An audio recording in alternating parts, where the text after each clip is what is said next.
Anthony Slater here with Eric Horman inside the bowels of Oracle Arena in Oakland, California after a Game 2 blowout loss for the Thunder tonight. As always, our Thunder videos are brought to you by J. Marshall Square, Oklahoma City's only big house apartment community. Eric, I mentioned, just a blowout tonight for the Warriors. They kind of, I don't want to say regain control of the series because the Thunder still has home court, but they even it up as it goes back to Oklahoma City. Yeah, and it's interesting that the Thunder were playing really well for, I guess, majority of the first half. 22 minutes. And then in 1 minute, it just kind of came all unraveled for them. Yeah, really 2 minutes. Dion Waiters hits a three with 1:59 left in the first half to go up. It was the Thunder's only lead of the night. They only had that lead for 12 seconds. Ibaka has kind of a dumb foul in the corner, foul on a three-point shooter. A bad Westbrook turnover. He keeps trying this lob play over the top to Durant that never works. Isn't working. No. And then he has two the 2-for-1. He loves the 2-for-1, but he's just taking kind of strange three-point attempts. 8-0, quick 8-0 run. The Warriors go up 8 at half. And then that leads in the second half where Steph Curry just kind of explodes. Yeah, Steph Curry scored, I think he had 17 points in that third quarter. He had a stretch of 14 straight for the Warriors. The only shot that broke up that 14-0 Steph Curry run was a Durant step back. That was one of only 2 shots for Durant in the entire third quarter. I thought that was interesting, and I asked Durant about that a little bit, and he kind of it seemed like he got a tad. He said, maybe I'll just start shooting over 3 people, which is probably not something you want to hear right now. No. But concerns tonight, the Thunder get out-rebounded for only the second time in these playoffs by 9, give up 10 first half offensive rebounds. You don't like to see that. And then Kevin Durant, the turnovers just continue. 8 more tonight. Yeah. 4 in the first quarter. I don't know what it is about the Warriors. And I think he went into this series thinking, I can afford to make these turnovers. He said it at a shoot-around one day, I'm going to have turnovers against teams like the Warriors. Yeah. But it's he's averaging 6.4 a game against his team. He's got to tighten it up. The lazy ones. He's trying little sloppy bounce passes, and there's some of that kind of needs to show up. But bright side of things, the Thunder got what they wanted. If you came to Oakland playing this Warriors 73-win Warriors team, you wanted to go back to Oklahoma City 1-1. They are going back there Sunday night, Game 3 in Oklahoma City. Should be a great environment. But let's go to some post-game comments. Kevin, you guys did a pretty good job on Curry in Game 1, and tonight, a good chunk of the game you did a good game on, but he had 2 big flurries on you. What happened in the late first quarter and then in the third quarter when he just exploded?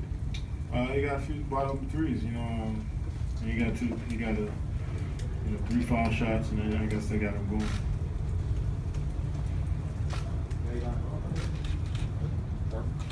Eric Horn with the Oklahoman. Kevin, you had 25 points in the first half, but you only had 2 shot attempts in that third quarter. What was going on in that third quarter exactly that limited your shot attempts that the Warriors were being successful at?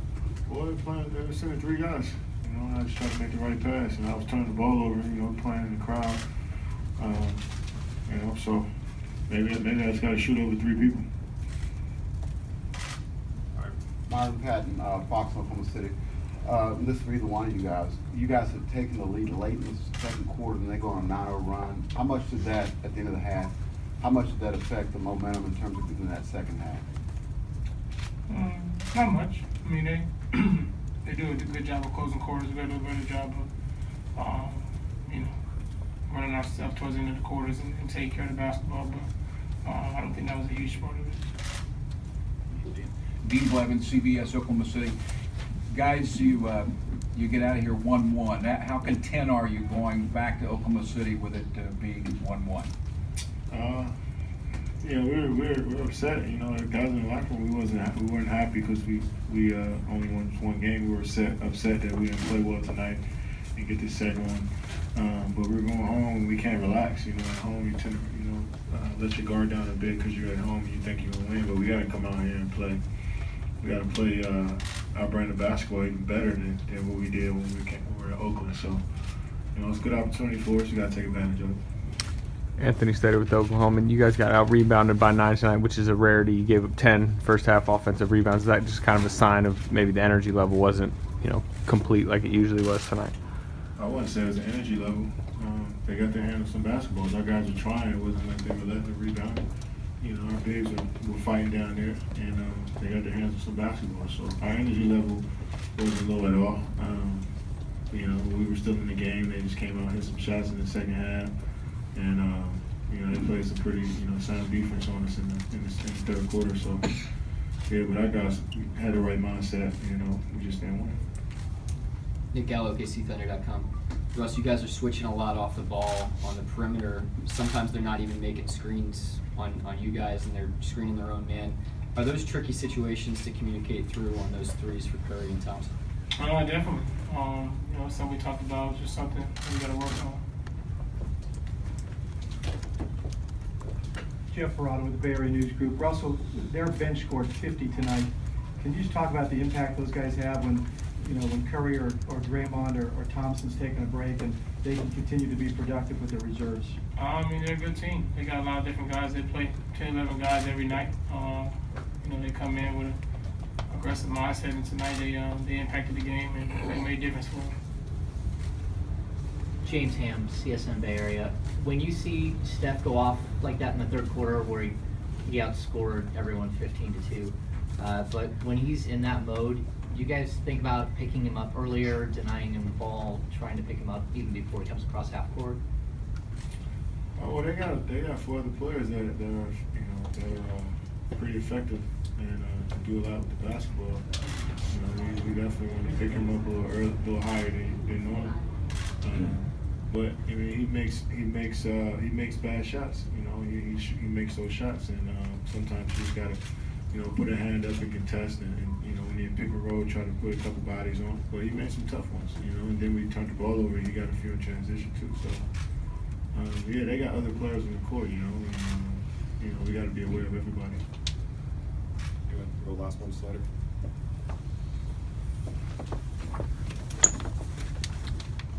Kevin, you kind of mentioned playing in a crowd and those turnovers. I mean, do you need more space out there? Is that your decision? Like, what's been the issue there? Oh yeah, it's just me you know, finding out when the double teams come in. I mean, once I get it, I feel like I'm playing one-on-one, but it's more so a load, and guys are loaded, so I just got to make a stronger pass and find out where guys are, and that's what's me facing up and seeing where it's coming from and just making a correct play.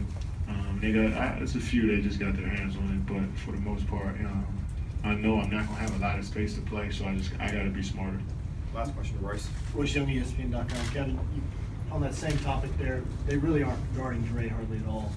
And how can you guys take advantage of that to basically capitalize on the fact that they're leaving wide open? We just got to watch film and see what we can, you know, get Dre open, get Dre some easy looks.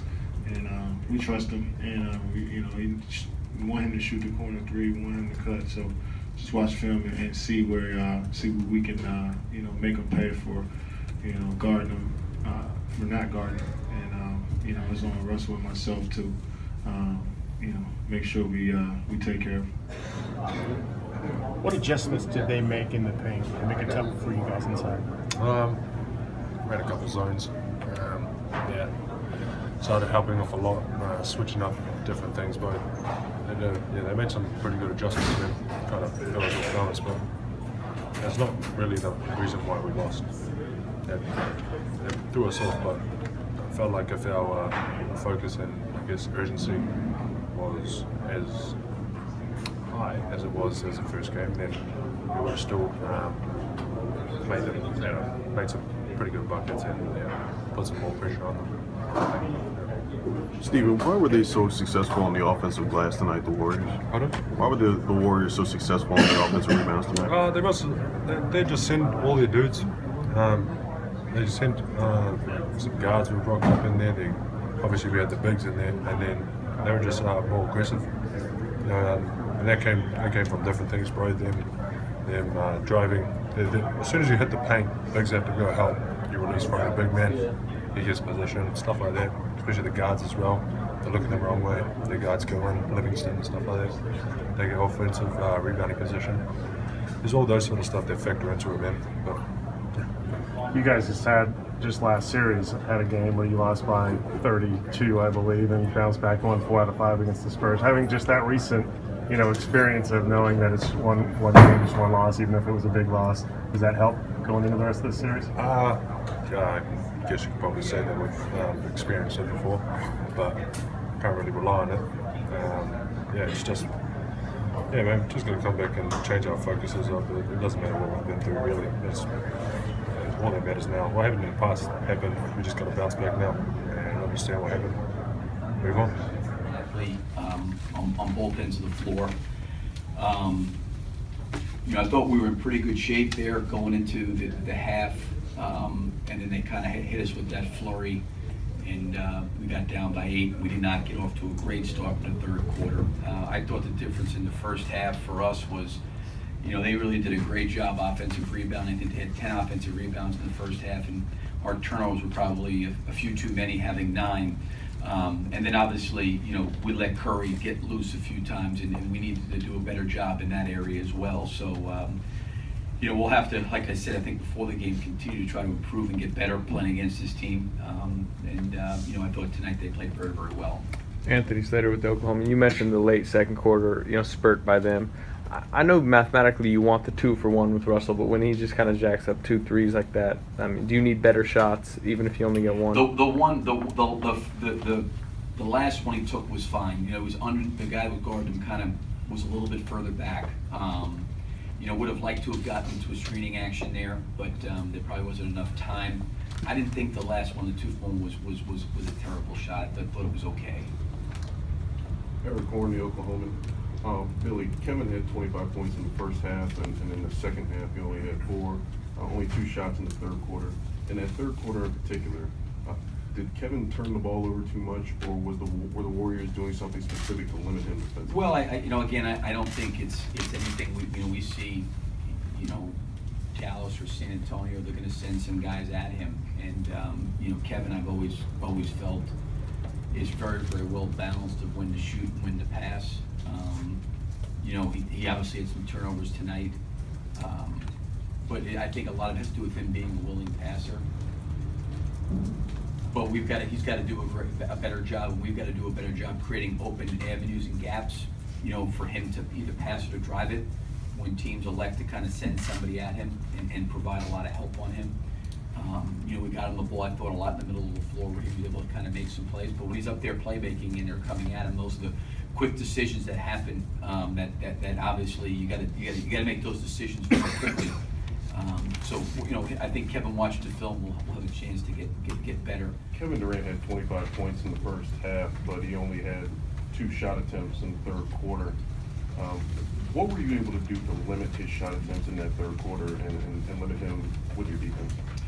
I think the main thing was we took care of the ball, so they didn't get out in transition, and he didn't get any clean transition looks. So we were able to play him in the half court and at least you know, try to stay with him. And you know, we always talk about offense and defense being tied together. If we're going to take care of the ball and rebound, then we should be able to keep them from so many clean looks. And I thought that was why he got going in the first half. We turned it over too many times, and he really got into a good groove. So it's going to be hard to keep him from getting shots, but we're just going to try to do our best. Scott Cooper from NBA.com. I know you wouldn't have had any angle on the play itself, but when Steph went over that first row of seats in the first quarter, were you able to look down and see that he was on the ground for a while, and what's going through your mind at that time? I didn't see him land. I just saw him go over the top, and just hoping he didn't, you know, bang into a chip. You know, when the shot go up, you can't be watching looking for the rebounds. You know, you got guys like Adams and Cantor, Russ, you know, always flying in there, you know, trying to get the rebound. So you got to hit bodies, and you know, even sometimes when those big guys are going for it, it's hard for us to get the rebound. You got to just keep them off and let the guards come clean them up sometimes. So, you know, I think we did a great job of that tonight, team rebounding, and that's something we got to continue to do throughout the course of the series. Draymond, back here. Tim Calico, Mercury News, with back here. What did you think when you saw Steph go over the front row like that and then stay there? I think you ran over there to try to get back. He stayed down for a while. What were you thinking? I was hoping he was okay. I mean, flying over the, you know, seats like that, you don't know if it's a leg, if it's an elbow, if it's head. You know, Steph is gonna Steph, all right? He's gonna Steph, right? Is it that you're feeling it? You go into another zone. What happens at that time? We just it's all about our ball movement and the way that they've been defending. You know, it's hard to kind of get a rhythm if you don't move the ball and don't play with aggression and decisiveness, and I think we were able to do that. We set great screens, we moved the ball from side to side, and you know, when I get open shots, that's the game plan. I mean, obviously, I'm gonna have to make them, but we didn't have to force anything, and so that was our brand of basketball. Rachel Nichols from ESPN.